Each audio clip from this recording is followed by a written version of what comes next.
रब इश्रह ली सदरी व यस्सिर ली अमरी वहलुल उक़दतम मिन लिसानी यफ़क़हू क़ौली।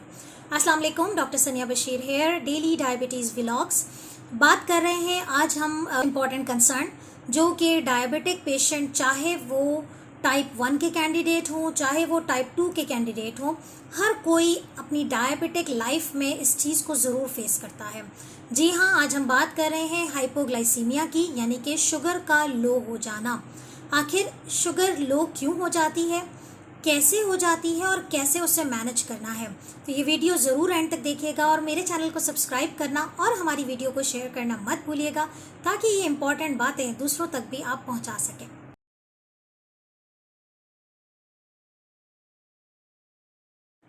जी हाँ, बात हो रही है शुगर के लो हो जाने की। सबसे पहले तो मैं आपको ये बात बताती चलूँ कि आखिर किस लेवल पे जाके हम कहते हैं कि हाइपोग्लाइसीमिया वाकई हाइपोग्लाइसीमिया है। ठीक है, क्योंकि ये एक बहुत ही ज़्यादा कॉमन मिथ है हमारे डायबिटिक, अगर आप किसी के डायबिटिक केयर गिवर हैं, अगर आपके पेरेंट्स हैं, आपके ग्रैंड पेरेंट्स हैं, तो ये आपने बहुत ही कॉमनली देखा होगा कि डायबिटिक पेशेंट को अक्सर औकात चक्कर आ रहे होते हैं और वो फील कर रहे होते हैं कि मेरी शुगर लो हो गई है, और इस बुनियाद पे वो बहुत ज़्यादा मीठा खाना शुरू करते हैं और इसका बाज़ औक़ात नुकसान भी उठाना पड़ता है। क्योंकि अगर आप सिर्फ चक्कर आ रहे हैं और वीकनेस महसूस हो रही है, सर में बहुत दर्द हो रहा है, तो इसका ये मतलब हरगिज़ नहीं है कि आपकी शुगर लो ही है, क्योंकि बाज़ औक़ात शुगर बहुत ज़्यादा हाई होने पे भी सिमिलर सिम्टम्स नज़र आते हैं। तो एट एनी टाइम अगर आप खुद या आपके बच्चे जो कि डायबिटिक हैं, या आपके पेरेंट्स, या आप जिनको भी केयर कर रहे हैं, अगर उनको ये वाले सिम्टम्स नज़र आते हैं कि लाइक वो सर में दर्द की शिकायत कर रहे हैं, चक्कर आने की शिकायत कर रहे हैं, ठंडे पसीने आने की शिकायत कर रहे हैं, या पैल्पिटेशंस बहुत ज़्यादा हो रही है, यानी कि दिल बहुत तेज़ी से धड़क रहा है, बहुत ज़्यादा वो एंशियस नज़र आ रहे हैं, तो प्लीज़ उनकी शुगर ज़रूर चेक कर लें। ठीक है, अगर उनकी शुगर 70 से कम है, 70 मिलीग्राम पर डेसीलीटर, यूनिट्स बहुत इंपॉर्टेंट है, 70 मिलीग्राम पर डेसीलीटर, जो कि अमूमन हमारे जो ग्लूकोमीटर्स पे, हम पाकिस्तान में हमारे पास यही यूनिट यूज़ होता है कि हम मिलीग्राम पर डेसीलीटर में देखते हैं। तो अगर 70 से कम आ रही है तो हम उसे कहते हैं कि हाइपोग्लाइसीमिया है। लेकिन अगर इसकी जो रेंज है वो 55 से 70 के दरमियान है, लाइक 60 आ गई, 65 आ गई, 50 से 55 से ऊपर आ रही है, 58 है, 60 है, तो वो वाली रेंज को हम कहते हैं कि ये माइल्ड टू मॉडरेट हाइपोग्लाइसीमिया है, जिसे आप घर में रह के मैनेज कर सकते हैं। कैसे कर सकते हैं, ये वीडियो बिल्कुल आप प्लीज़ एंड तक देखिएगा, ताकि आपको पता चले कि एग्जैक्टली क्या खाना है और क्या पीना है। ठीक है, तो अगर आपकी रेंज ये वाली आ रही है, आप माइल्ड टू मॉडरेट हाइपोग्लाइसीमिया में है, फ़ौरन से मैनेजमेंट की ज़रूरत है। अगर आपकी रेंज 55 से कम है, अमूमी तौर पे 55 से कम वाली जो शुगर है उसमें यूजुअली जो है वो बंदा थोड़ा सा मेंटली थोड़ा सा कहने लगे कि, हम कहते हैं, अगर मैं ये अल्फाज कहूँ तो शायद बुरा नहीं होगा, कि वो बहकी बहकी बातें करने लगते हैं, मतलब उन्हें खुद नहीं पता होता कि वो क्या बोल रहे हैं, या अक्सर बेहोश हो जाते हैं, फेंट हो जाते हैं। तो अगर आपके डायबिटिक पेशेंट्स इस तरीके से बिहेव कर रहे हैं कि वो क्या बोल रहे हैं यू डोंट नो, या फिर वो बेहोशी जैसी कैफियत है, तो प्लीज़ उनका ब्लड शुगर चेक करें और उनको फ़ौरन से पेशतर हॉस्पिटल लेके जाइए या नियर बाय क्लिनिक लेके जाइए, क्योंकि ऐसी सूरत हाल में इंजेक्टेबल ग्लूकागॉन लगता है। ठीक है, अब हम सारी बात करेंगे, चूँकि ये एक जनरल वीडियो है, हम यहाँ बात करेंगे 55 से 70 वाली रेंज की। लेकिन अलार्मिंग ये है कि 55 से कम है और सिम्टोमेटिक है। बाज़ औक़ात ग्लूकोमीटर के एरर्स आ रहे होते हैं, हमारे पास बहुत सारे ऐसे पेशेंट आते हैं, डॉक्टर साहब सुबह को 45 हो गई थी, 50 हो गई थी, तो मैंने कहा आप क्या कर रहे थे, नहीं वो मैं ऐसे ही वॉक कर रहा था, या जो भी बैठा हुआ था, या नाश्ते की टेबल पे था, आज शुगर चेक की तो इतनी आई थी, लेकिन वो सिम्टोमेटिक नहीं। तो अगर वो सिम्टोमेटिक भी है और शुगर इतनी लो हो रही है, तो bring him to emergency department as soon as possible. ठीक है, ये बात क्लियर हो गई। अब सवाल ये है कि अगर ये 70 से थोड़ा सा नीचे है और हाइपोग्लाइसीमिया के सिम्टम्स भी ये नज़र आ रहे हैं, जब बाज़ औक़ात क्या होता है कि एक पेशेंट जो कि बहुत ज़्यादा टाइम तक 250-300 की शुगर के आदी होते हैं और ऑल ऑफ अ सडन किसी नए डॉक्टर के पास जाते हैं और वो बहुत हैवी मेडिकेशन यूज़ कर लेते हैं, या फिर अच्छा यहाँ मैं आपको अब रीजंस बताना शुरू करती हूँ कि हाइपोग्लाइसीमिया की क्या रीज़न होती है।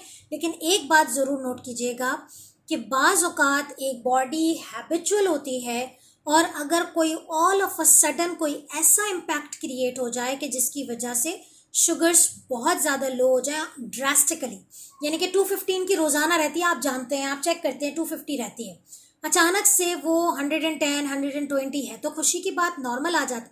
लेकिन ये जो ड्रास्टिक डिक्रीज़ है बाज़ औक़ात हाइपोग्लाइसीमिया के सिम्टम्स लेकर आता है। ऐसी सूरत हाल में भी आपने कुछ थोड़ा सा जो मैनेजमेंट में अभी आगे बताने वाली हूँ वो देना है, क्योंकि बाज़ औक़ात सिम्टोमेटिकली चीज़ें बड़ी इंपॉर्टेंस रखती हैं और शुगर्स हमेशा स्लोली एंड ग्रेजुअली डाउन किया जाता है। लेकिन अगर लो शुगर होती है तो हम इसे अप करने की कोशिश करते हैं। ठीक है जी, बाज़ औक़ात 70 से नीचे होती है और पेशेंट एसिम्प्टोमेटिक होता है, लेकिन ऐसी सूरत हाल में आपको यहाँ पर पेशेंट को नहीं छोड़ना है, ऐसे आपने उनको मैनेजमेंट करनी है। अब मैं आपको वजूहात बताती चलूँ कि हाइपोग्लाइसीमिया किन सूरत हाल में हो जाता है। वो तमाम बच्चे, सबसे पहले मैं थोड़ा सा टाइप 1 इंसुलिन डिपेंडेंट डायबिटिक्स का बताती चलूँ कि अगर इंसुलिन का डोज मिसमैनेज हो गया, लाइक फॉर एग्जांपल याद नहीं रहा कि पता नहीं खाने से पहले अभी लगाई या नहीं लगाई, बाज़ औक़ात ये चीज़ें भी होती हैं कि वो इंसुलिन बच्चे को लगाई है और फिर वो इधर उधर हो गया और फिर बात आती है कि इंसुलिन तो लगाई नहीं और डबल डोज लगा दिया जाता है। ऐसी सूरत हाल में भी हाइपोग्लाइसीमिया हो जाता है। ठीक है, दूसरी बात ये होती है कि बाज़ औक़ात आप खाया पिया नहीं होता या शुगर्स जो है वो बिल्कुल बॉर्डर लाइन पे होती है और आप एक्सरसाइज करने चले जाते हैं। I am talking about insulin dependent patients. आप एक्सरसाइज करने चले गए हैं, वर्कआउट्स बहुत एक्सट्रीम कर लिया, एट द एंड आपको हाइपोग्लाइसीमिया हो जाता है। ठीक है, तो तमाम एक्सरसाइज से पहले शुगर चेक करना बहुत ज़रूरी होता है। तीसरी चीज़, अगर आपकी बॉडी से बहुत ज़्यादा वाटर लॉस हुआ है इन फॉर्म ऑफ वॉमिटिंग और डायरिया, तो अगर आपको फूड पॉइजनिंग हो गई है तो भी आपने अपने शुगर्स पे ज़रूर नज़र रखना है। बाज़ औक़ात ये शुगर्स लोअर साइड पे आ जाती हैं, तो वॉमिटिंग, डायरिया, बहुत ज़्यादा विगरस फिजिकल एक्टिविटी, इंसुलिन का मिसमैनेज डोज। तीसरी बड़ी इंपॉर्टेंट चीज़ होती है कि इंसुलिन के हिसाब से आपकी डाइट सही नहीं है। ठीक है, अगर आपको इंसुलिन के जितने यूनिट्स बताए गए हैं, लेकिन आज तो आपने लंच ही बहुत कम किया, यूनिट्स आपने वही लगाए हैं जो रिक्वायरमेंट है, लेकिन खाना आपने बहुत कम खाया नॉर्मल के हिसाब से। ठीक है, तो ऐसी सूरत हाल में भी हाइपोग्लाइसीमिया हो जाता है। ठीक है, इसके अलावा हमारे पास और भी बहुत सारी वजूहात हैं। समर वेदर का बहुत बड़ा इम्पैक्ट होता है कि वो शुगर्स लो कर देता है।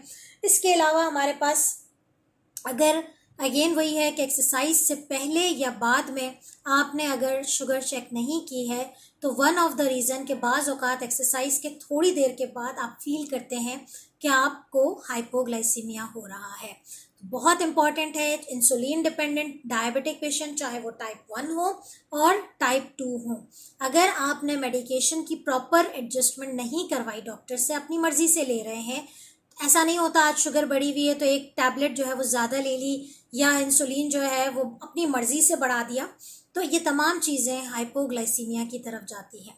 टाइप 2 डायबिटिक पेशेंट्स में यूजुअली हाइपोग्लाइसीमिया या तो मेडिसिन्स की वजह से होता है, क्योंकि कुछ मेडिसिन्स ऐसी होती हैं जो कि हाइपोग्लाइसीमिया करें। तो अगर आप टाइप 2 के कैंडिडेट हैं और टैबलेट्स पे हैं तो अपने डॉक्टर से ज़रूर रुजू करें कि आया मेरी शुगर क्यों इतनी लो हो रही है। ठीक है, ज़्यादातर टाइप 2 डायबिटिक पेशेंट जो इंसुलिन पे होते हैं उनके अंदर वही क्राइटेरिया होता है जो कि एक type 1 diabetic patient. Now talking about के हाउ टू मैनेज, बहुत इंपॉर्टेंट है। Always remember 15:15 rule of hypoglycaemia. आप साइड में मेरे पिक्चर देख सकते हैं। 15:15 का मतलब क्या होता है कि अगर आपका पेशेंट हाइपोग्लाइसेमिक हो गया है तो आपने उसे सबसे पहले 15 ग्राम फास्ट एक्टिंग कार्ब देने हैं। अब 15 ग्राम फास्ट एक्टिंग कार्ब में क्या क्या चीज़ें शामिल हैं वो आप लिस्ट देख सकते हैं यहाँ पर कि हाफ कप आपने सोडा देना है, जो हम यूजुअली डायबिटिक पेशेंट को मना करते हैं। क्यों मना करते हैं? उसके अंदर शुगर बहुत ज़्यादा होती है, तो कोई भी आपने ड्रिंक लेके उनको दे दी, ठीक है, या फिर फ्रेश जूस 100 ml और हाफ कप का फ्रेश जूस, 1 कप मिल्क दे सकते हैं आप, ठीक है। इसके अलावा आप 2 खजूर दे सकते हैं, या फिर 2 चम्मच 2 टेबल स्पून किशमिश वो खिला सकते हैं आप। इसके अलावा ग्लूकोज की टैबलेट्स मिलती हैं, अगर आपके पास अवेलेबल हैं तो 3 से 4 ग्लूकोज की tablet is equal to 15 gram carbs. या फिर वो हार्ड कैंडीज़ होती हैं, अक्सर हम ट्रैवलर्स को और जो भी डायबिटिक पेशेंट अगर घर से बाहर जाता है और उसको लगता है, फील होता है, और वो फ़ौरन अपनी शुगर चेक करता है और फील लाइक ये बहुत कम हो गया। अक्सर दावतों में खाना लेट मिलने की वजह से भी हाइपोग्लाइसीमिया होता है डायबिटिक पेशेंट को। तो ऐसी सूरत हाल में 3 से 4 कैंडीज़ होती हैं, वो भी इस्तेमाल की जा सकती हैं, छोटी वाली। ठीक है, तो ये आप लिस्ट देख सकते हैं कि इनमें आप 2 खजूर का इस्तेमाल हो सकता है, जूसेस हो गए, मिल्क हो गए, तो ये फास्ट एक्टिंग कार्ब है जो कि इस्तेमाल की जा सकती है।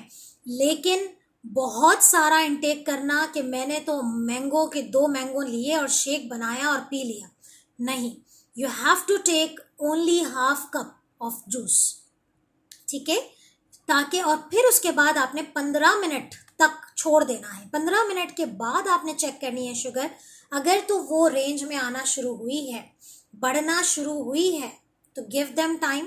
ठीक है, फिर 15 मिनट के बाद दोबारा चेक करें, अगर वो रेंज अचीव कर चुकी है तो ओके, अगर वो रेंज अचीव नहीं की है तो रिपीट आफ्टर 15 मिनट्स। ठीक है, आपको लग रहा है कि नहीं, लाइक फॉर एग्जाम्पल अगर आपके पेशेंट का ब्लड शुगर जो है 60 था, आपने 15 ग्राम कार्ब दी, 15 मिनट के बाद चेक किया 60 ही है, रिपीट इट, वही 15 ग्राम कोई दूसरी फॉर्म में रिपीट करें।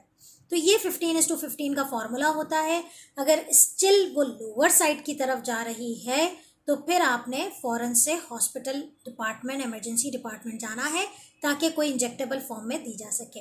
सिम्टम्स पे नज़र रखनी है, लेकिन अल्हम्दुलिल्लाह 15:15 का फॉर्मूला हमेशा सुपर हिट रहता है और इससे शुगर्स नॉर्मल हो जाती हैं। प्लीज़ मेक श्योर कि कोई ऐसी चीज़ का इंटेक ना कर लिया जाए, क्योंकि अक्सर मुझे पेशेंट्स आके बताते हैं कि वो डॉक्टर साहब सुबह 7 बजे शुगर बहुत लो हो गई थी, मैंने तो ये खा लिया, मैंने तो वो खा लिया, मैंने तो ये खा लिया, फास्टिंग मेरी 300 आई थी। फिर उसके बाद फास्टिंग का मतलब ये कि मैं उसके बाद खा पी के सो गया और सुबह उठने से नाश्ते से पहले चेक किया मैंने, तो वो जो है वो शुगर 300 थी, तो वो तो मैं काउंटी। तो आप क्यों इस नौबत तक पहुंचाते हैं कि शुगर 300 लेवल पे आए?